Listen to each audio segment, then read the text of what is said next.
Icône, pour vous servir. Bienvenue sur ma chaîne. Les sorcières du Moyen-Âge ont toujours été vues comme maléfiques par l'intermédiaire des livres pour enfants, du cinéma et des dessins animés. Mais qu'en est-il vraiment? Une sorcière est-elle vraiment une sorcière? Il est intéressant de faire part de l'origine de ce genre de personnage quelque peu discutable. Générique.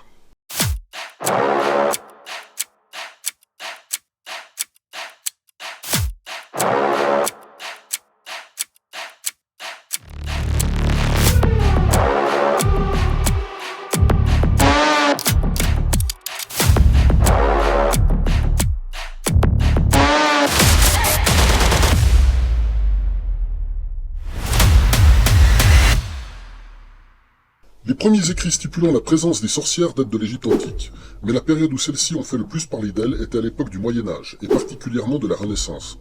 À l'origine, la sorcière était un personnage en contact avec la nature, ayant des connaissances sur les substances naturelles quelles qu'elles soient, ou doté de connaissances nouvelles en matière de soins. Ainsi, lorsque les gens habitaient un petit village loin des grandes villes et qu'ils avaient besoin de se faire soigner, ils se faisaient examiner par la soignante du coin qui connaissait les effets de toutes sortes de plantes sur l'homme. Mais l'Église en Europe était contre ce genre de pratique, stipulant que seul Dieu avait le droit de vie ou de mort sur ses brebis. En effet, une paysanne qui soignait quelqu'un allait à l'encontre de la nature et des croyances religieuses, faisant d'elle un personnage malfaisant au sein de la religion. L'image aussi d'une personne qui soignait par ingestion de produits confectionnés souvent malodorants était vue comme une sorte de magie. Religieux pas aimer ça, forcément. Hérétique! Au bûcher! Certaines plantes utilisées pour soigner provenaient directement de l'agriculture, mais dès qu'il s'agissait d'une plante ou d'une substance inconnue du peuple, l'image de pratique de magie revenait très rapidement. La mandragore. Son essence a pouvoir de prolonger l'acte d'amour. Et si l'on abuse de la mandragore? Mort dans la souffrance. Voilà! Une plante qui a bien fait parler d'elle est la mandragore. Oui, cette plante existe. Celle-ci était utilisée à faible dose pour anesthésier, mais aussi, soi-disant, pour ses vertus aphrodisiaques. Plante que l'Église avait justement mis un droit de veto à son utilisation. Ceci à cause de sa racine qui avait très vaguement, mais alors très vaguement, un aspect humain. Il s'est avéré par la suite que cette plante produit des substances très nocives, et n'est donc plus utilisée depuis 2 siècles. Certaines plantes, qui étaient utilisées pour soigner, avaient aussi beaucoup d'effets secondaires sur les gens, faisant encore nourrir la polémique de l'utilisation de la sorcellerie. L'Église vraiment pas contente. Ainsi naquirent les sorcières. Personnage de légende maléfique qui vous ensorcelait pour un oui ou pour un non, d'un personnage soignant avec ses convictions, nous sommes passés à un personnage mythique dont la vocation m'échappe un peu. Et oui, si vous prenez l'exemple des sorcières visibles dans les films ou décrites dans les livres, celles-ci s'emparent de vous par magie, vous trompent, etc. Mais leur but personnel reste flou. Ce ne sont généralement pas des voleuses, elles peuvent être au service des gens peu scrupuleux, voire démoniaques. Mais elles ne cherchent pas à s'attribuer de pouvoir ou de voler leurs victimes.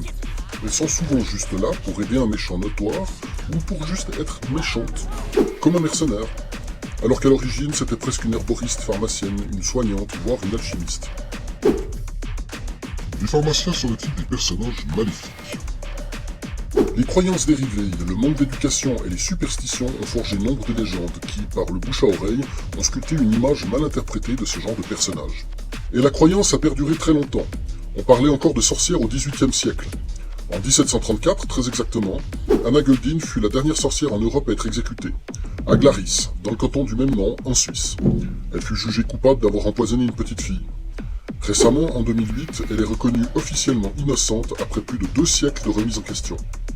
Dans l'ignorance, l'homme est toujours prompt à des décisions ridicules, basées sur des croyances souvent sans fondement et sans véracité. L'Inquisition exhortait ses brebis à rendre compte de tout acte jugé de sorcellerie, et la punition était souvent le bûcher, voire la décapitation à Vous l'épée. m'avez invité à enquêter sur la présence de l'esprit malade. Les sorcières les plus connues et qui ont forgé la légende sont Anne de Chantraine, Maria de Ximildegui, Agnès Samson, Jeanne d'Arc, Noni! Mère Shipton, Anna Guldin. Au XVIIe siècle, Anne de Chantraine fut accusée par son voisin, à qui elle avait refusé des avances, d'avoir cueilli des fleurs étranges. En plus, Anne était rousse, 2 raisons pour l'inquisition de l'accuser de sorcellerie. Et oui, les roux, de par la couleur de feu de leurs cheveux, étaient associés au diable. À 17 ans, c'est sous la torture qu'elle avoua être une sorcière et fut condamnée au bûcher à Liège, en Belgique. Maria de Ximildegui, 16e siècle, se dénonça sorcière elle-même auprès de l'abbé de Urdax au nord de l'Espagne. stipulant que c'est son séjour en France qui l'influença, et qu'elle avait déjà eu volé sur son balai. Elle fut condamnée avec 5 autres complices. Les archives ne relatent pas ce qu'il aurait advenu. Agnès Sampson, en 1590, en Écosse, fut interrogée en personne par le roi Jacques VI pour son rôle de sage-femme possédant soi-disant des pouvoirs de guérison. À mon avis, elle faisait juste très bien son métier. Néanmoins, elle fut accusée par une domestique de sorcellerie. Son supplice fut de l'empêcher de dormir, de la pendre, et ensuite brûler son corps en plein milieu du Royal Mile à Édimbourg.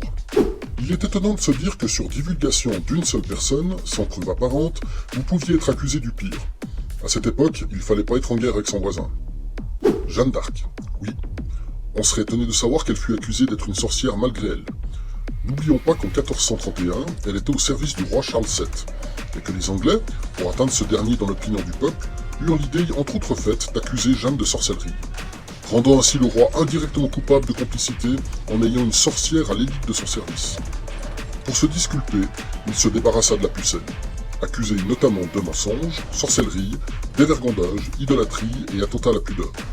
Jeanne fut condamnée à mort. La fin, on la connaît, elle fut mise au bûcher à Rouen le 30 mai 1431. Mère Shipton, en Angleterre, était une prophète et voyante. Elle était un peu le Nostradamus féminin de cette époque. C'est une des sorcières les plus connues dont on ne connaît pas grand-chose. On lui aurait attribué certains événements tragiques qu'elle aurait prédits. Mais les écrits ne parlent pas beaucoup de faits à son sujet. Comme déjà cité, en Suisse, à Glaris, à la fin du XVIIIe siècle, Anna Guldin porta plainte contre son employeur pour harcèlement auprès des autorités religieuses. En retour, son employeur l'accusa d'avoir tenté de tuer sa fille de 8 ans en mettant des aiguilles dans sa soupe. Après son renvoi, elle fut accusée de magie noire, car la petite fille tomba gravement malade. Elle était comme possédée et cracha du sang avec une aiguille. L'emploi du mot sorcellerie commençait déjà à disparaître à cette époque, donc on accusa officiellement Anna d'empoisonnement. Elle fut condamnée à être décapitée et enterrée sous l'échafaud. Anna Guldin fut la dernière sorcière exécutée en Europe. Si on compare ces 5 personnages, on constate principalement que le jugement est toujours basé sur des fondements de croyances et de bouche à oreille pour accuser les sorcières, voire de mensonges à leur égard. De plus, sous la torture, vous pouvez faire parler n'importe qui et lui faire avouer n'importe quoi. Ce qui prouve bien une chose, nos propres convictions peuvent influencer la vie de votre entourage de toutes sortes de manières. Vos croyances mises en exergue peuvent influencer la bonne morale d'une décision. D'ailleurs, cela peut même finir en fanatisme. On démontre partiellement et indirectement un fait établi. La science ou la recherche ont souvent été contredits par les autorités religieuses, sous l'égide que l'on ne contredit jamais les voix de son Seigneur. Et après, on se demande pourquoi les fidèles dans la religion ont tendance à disparaître. La mèche entraîne de Greenhild, dans Blanche-Neige, le premier long métrage de Disney en 1937, fut largement inspiré d'un personnage réel. Uta de Wallenstein, marquise de Naumbourg, plus simplement appelée Uta de Naumbourg. En plein patriotisme allemand au XIXe siècle, la sculpture d'Uta fut une icône teutonique pour les Allemands. Walt Disney, pendant sa tournée d'inspiration en Europe, s'inspira de ce personnage pour en faire la méchante reine de Blanche-Neige qui se transformait en vieille sorcière hideuse. Pourquoi une sorcière était forcément hideuse? Car elle représentait la jeteuse de sorts, le personnage perfide qui attaquait les gens sans défense, le lieutenant du diable. Et aussi, surtout parce que la religion considérait ces gens contre leur dieu, car ils ne respectaient pas le destin. Pourquoi les sages-femmes ou les soignantes du Moyen-Âge jusqu'à la Renaissance ont souvent été accusées de sorcellerie? Parce que l'Église n'aimait pas mettre en considération certaines femmes qui avaient des connaissances supérieures aux hommes. Je suis pas venue ici pour souffrir, ok? Ainsi étaient-elles vite victimes d'être de connivence avec le malin. Oui, les femmes ont été malheureusement bien plus persécutées que les hommes durant cette période de l'histoire. On estime à 110 000 personnes accusées à tort de sorcellerie en Europe pendant 500 ans. Il faut savoir aussi qu'il n'y a pas que l'Église qui les persécuta. Les tribunaux civils reprenèrent le flambeau de la traque aux sorcières entre le XVIe et le XVIIe siècle. Événement incroyable. C'est au début des années 70, à notre époque moderne, que les sorcières changèrent leur visage dans la conscience des gens, grâce au premier soulèvement féministe de cette époque. Et même un peu avant ça, certains médias commençaient à faire basculer les mentalités, avec par exemple la série Ma sorcière bien-aimée, Bewitched en VO, diffusée en France à partir de la fin des années 60, interprétée par Elizabeth Montgomery, qui était notamment une fervente partisane du droit aux femmes. Dans les années 2000, une statue en bronze d'Elizabeth Montgomery en sorcière a été érigée à Salem dans le Massachusetts aux États-Unis, ville tristement célèbre pour sa chasse aux sorcières à la fin du XVIIe siècle. On y reviendra. Les gens accusés de sorcellerie étaient à 90% des femmes, et seulement 10% des hommes. Et peu d'hommes furent condamnés aussi durement que la gente féminine. Je tiens donc à saluer ces femmes qui, durant des siècles, ont osé braver les mentalités très souvent au prix de leur vie, ces oubliés que l'on a stéréotypés en monstres mythiques, dont la vocation principale n'était que d'apporter leur aide à la connaissance et à la médecine. Ces femmes que l'on a injustement accusées de par leur hérédité familiale à leurs filles innocentes, et ainsi traînées dans la boue des générations entières durant des siècles. Car oui, souvent, si la soi-disant sorcière avait des filles, celles-ci étaient alors aussi condamnées comme leur mère. Si c'étaient des garçons, ceux-ci n'avaient pas trop à s'inquiéter, car les secrets de sorcières se transmettaient uniquement de mère en fille, selon les dires de l'époque. Il m'est d'avis que toutes ces condamnations de l'Inquisition ou celles des tribunaux populaires de l'époque enflammaient l'imaginaire plutôt que de le réduire à inciter le respect envers le dogma des autorités. En effet, lorsqu'une sorcière était condamnée, la plupart des gens crédules s'imaginaient que celle-ci reviendrait se venger de l'au-delà, mettant ainsi le feu aux légendes. Ainsi, souvent le lieu où vivait la sorcière était au mieux abandonné, voire incendié. La chasse aux sorcières est bel et bien encore pratiquée au XXIe siècle dans bon nombre de pays. Je veux pour exemple dans certaines régions subsahariennes où l'éducation et l'instruction sont minoritaires, et où les vieilles croyances chamaniques sont encore fortes, mais aussi dans d'autres régions du monde à la période d'Halloween par exemple. À Salem, aux États-Unis, à l'occasion d'Halloween, le merchandising et le tourisme sur le thème de la triste période de la chasse aux sorcières est encore un sujet sensible pour la population. Nombre d'habitants estiment que c'est un manque de dignité de se faire de l'argent sur des histoires de femmes et d'enfants condamnés et exécutés pour sorcellerie au XVIIe siècle. Les 19 femmes jugées et accusées en 1692 ont été exécutées par pendaison. Au 8 Pope Street à Salem, un petit espace aménagé sobrement sur le site de l'exécution se nomme Proctor's Ledge. Ce tourisme d'Halloween profita à la ville à hauteur de 140 millions de dollars en 2019. De nos jours, en Arabie Saoudite, les pratiques de sorcellerie sont punies de la peine de mort. Ce pays a même mis sur pied une unité anti-sorcellerie en 2009. Elle s'est pris très au sérieux. Il est donc triste de se rendre compte de nouveau que le manque d'éducation de certaines régions du monde incite les gens à développer des idées d'un autre âge, sur des bases incultes, sans prendre en compte les expériences du passé. Si ces événements historiques dramatiques étaient racontés et expliqués correctement, nous aurions depuis longtemps éradiqué une image mal conçue. En concluant que les sorcières n'ont jamais été malfaisantes. Mais que pouvaient donc bien préparer ces sorcières si malfaisantes? Je ne dis pas que certaines considérées comme telles n'ont pas conçu certains poisons. Certaines ont même été mandatées moyennant argent pour empoisonner telle ou telle personne. Mais il s'agit là juste d'expliquer ce dont elles étaient réellement capables. Hormis les sages-femmes, dont le savoir-faire n'est pas à discuter, penchons-nous sur certains produits herbalistiques prisés par ces femmes hors du commun.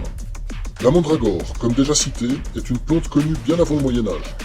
Elle était déjà connue pour ses propriétés anesthésiantes et hallucinatoires. On l'utilisait encore au XIXe siècle, mais la chimie moderne découvra alors qu'elle possédait des substances très nocives pour l'homme.